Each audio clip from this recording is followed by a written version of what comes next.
안녕하세요. 청년 강사 강류나입니다.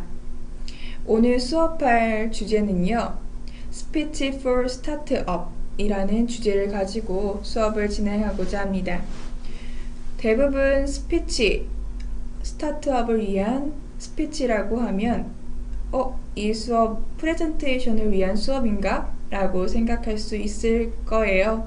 하지만 그런 부분이 아니라 자신감이 하락된, 그리고 내 경제적인 대가를 제대로 받지 못하는 청년들을 위한 자신감 트레이닝에 대한 수업입니다. 사실 저도 여성 청년 사업가로 활동을 하면서 어떠한 임금을 제대로 받지 못하는 상황들이 종종 발생하곤 했습니다.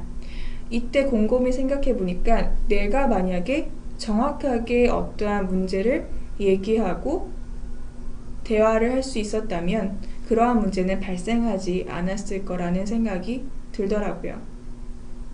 결국에는 상대방 잘못이 아니라 나의 부족한 자신감 때문은 아닐까 되돌아보면서 다시 한번 생각을 하게 되었습니다.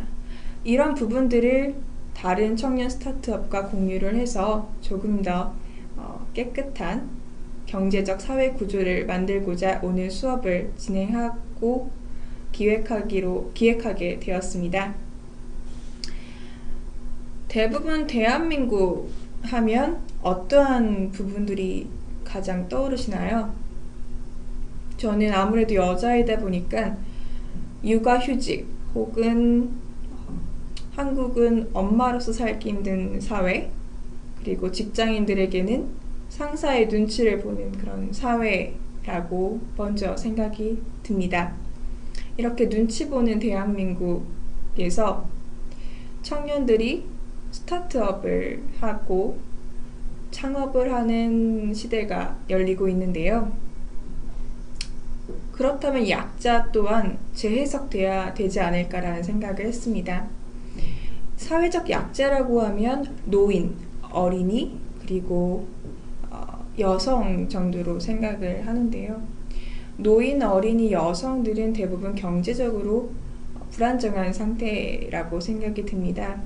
마찬가지로 특히 일을 하지 않고 있는 혹은 프리랜서로 활동을 하고 있는 청년들, 그리고 프리랜서와 다름이 없는 불규칙적인 생활을 하고 있는 청년 스타트업 또한 경제적 약자, 사회적 약자가 아닐까라는 생각이 듭니다.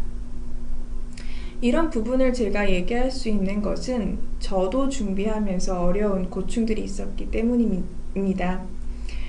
하나의 사례를 얘기를 들려드리고자 합니다. 예를 들면 스타트업을 하기 위해서는 그리고 그 일에 대한 임금을 받는 구조로 성장하기 위해서 청년들이 커뮤니티를 구축하려는 데 많은 힘을 쓰는데요. 그러다 보면 모두 청년이 있는 커뮤니티가 아니라 다양한 시니어들이 포함된 그런 커뮤니티에 속하게 됩니다. 그런 커뮤니티에 속하게 되면 거기에서 나보다 조금 더 앞선 단계를 밟은 대표님들이 계시죠. 그래서 그 대표님들이 청년, 누구 청년 이리 와서 이번 큰 행사를 하는데 이 행사에서 어떤 부분을 해주세요 라고 편하게 얘기하십니다. 그럼 청년들은 생각을 하겠죠. 당연히 내가 어떠한 노동을 하였으면 정당한 임금을 주시겠거니 라고 생각합니다.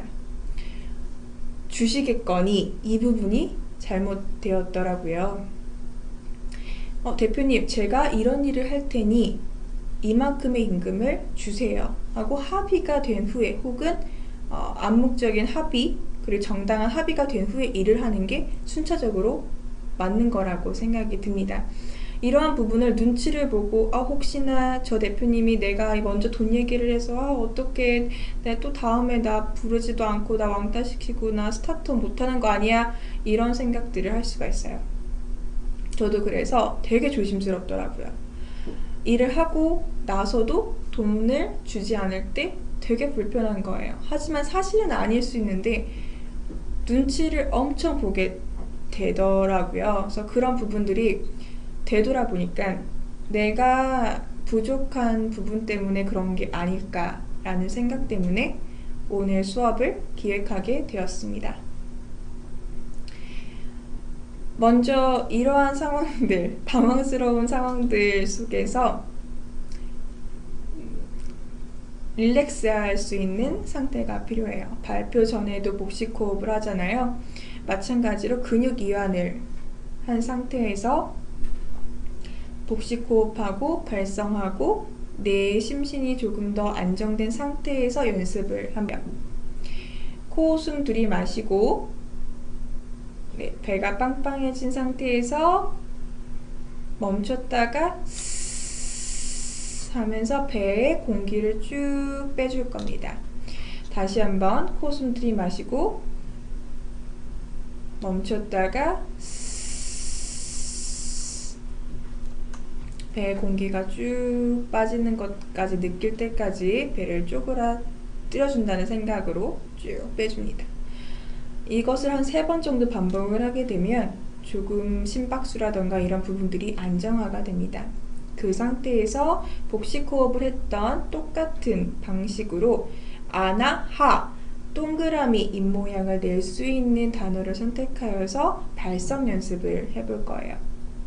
코웃음 들이마시고 멈췄다가 아 할 때 배에다가 힘을 빡 주고 15초가량 소리를 내뱉습니다. 이렇게 되면 안정된 나의 상태 그리고 자신감 있는 상태가 조금은 될 수 있다라는 것이죠. 이 상태가 된 후에 상황 시뮬레이션을 한번 진행해 보도록 할 거예요. 만약에 대표님이 누구 청년 이리 와서 일 좀 도와줘, 이번 행사 때 이것 좀 해줘 라고 했을 때 어떻게 내가 나의 주장을 하면 되는지에 대해서 연습을 한번 해보도록 하겠습니다. A 청년 이것 좀 해주지 않겠어? 라고 했을 때 예전의 나였다면 너 전달법을 사용했을 거예요. 말을 안 하고 그 후에 대표님한테 대표님 저 이 일 했는데 왜 돈 안 주세요? 너 사기꾼이야 라고 감정이 섞인 대화를 할 수가 있겠죠. 하지만 그것이 아니라 오늘 수업 이후에 나라면 나 전달법, I 메시지를 해서 얼굴 붉힐 일은 없게 될 것입니다. 대표님, 제가 대표님이 이 일을 시키셔서 급하게 진행하느라 임금에 대한 이야기를 못했어요. 그래서 내가 너무 그 부분에 대해서 놓치고 있었기 때문에 그 부분을 다시 얘기하고자 해요. 내가 놓쳤어요. 내가 그 부분을 놓쳐서 다시 얘기를 하고자 합니다. 라고 나 전달법으로 어떠한 상황에 대해서 팩트, 사실을 말합니다. 그리고 감정은 그 뒤에 얘기하는 거예요. 사실을 말하고 그리고 감정은 그 뒤에 오는 거예요. 그래서 제가 깜빡해서 돈을 받지 못해서 너무 염려스러웠어요. 라고 뒤에 감정을 분리해서 얘기해주는 방법입니다. 너 때문이야가 아니라 내가 그 부분을 놓쳐서 이러한 상황이 발생했어.